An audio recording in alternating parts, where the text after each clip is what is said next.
آپ کا اسلام آباد میں رحمت للعالمین اتھارٹی کے زیر اہتمام اسلام اور اقلیتیں کے موضوع پر ایک اہم سیمینار منعقد ہوا، جس میں مختلف مذاہب کے نمائندوں، وفاقی وزراء اور ماہرین نے معاشرتی ہم آہنگی اور مذہبی آزادی کے فروغ پر زور دیا۔ اسلام آباد سے سندر ستی کی رپورٹ۔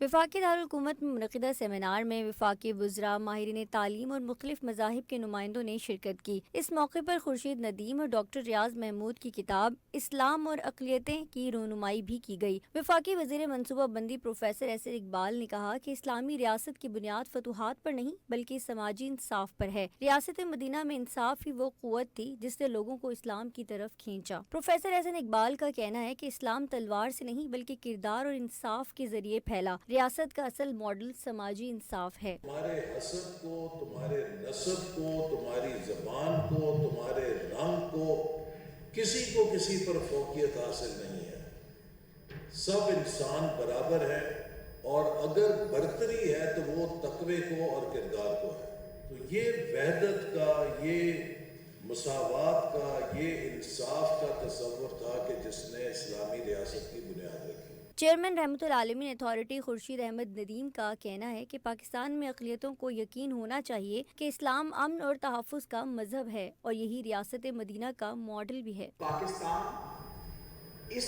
عالمگیر تبدیلی کا ایک جزو ہوتے ہوئے ایک مسلم نیشن اسٹیٹ کے طور پر وجود میں آیا، جس نے اپنے کانسٹیٹیوشن میں مقاصد شریعت کو شامل کرتے ہوئے بتایا کہ اس خطے میں رہنے والا ہر آدمی جس رنگ اور نسل سے تعلق رکھتا ہے، جس مذہب سے تعلق رکھتا ہے، اس کے بنیادی حقوق پوری طرح سے محفوظ ہیں، اور اس کی جان اور مال اسی طرح سے قیمتی ہے جس طرح کسی اور شہری کی جان اور مال قیمتی۔ وزیر مملکت برائے تعلیم وجیہہ قمر اور دیگر مقررین کا کہنا ہے کہ تعلیم ہی معاشرتی انصاف اور مساوات کو فروغ دیتی ہے۔ خواتین اور اقلیتوں کا کردار تسلیم کرنا وقت کی اہم ضرورت ہے۔ کیمرہ مین ارشد ستی کے ہمراہ سندر ستی، سچ نیوز اسلام آباد۔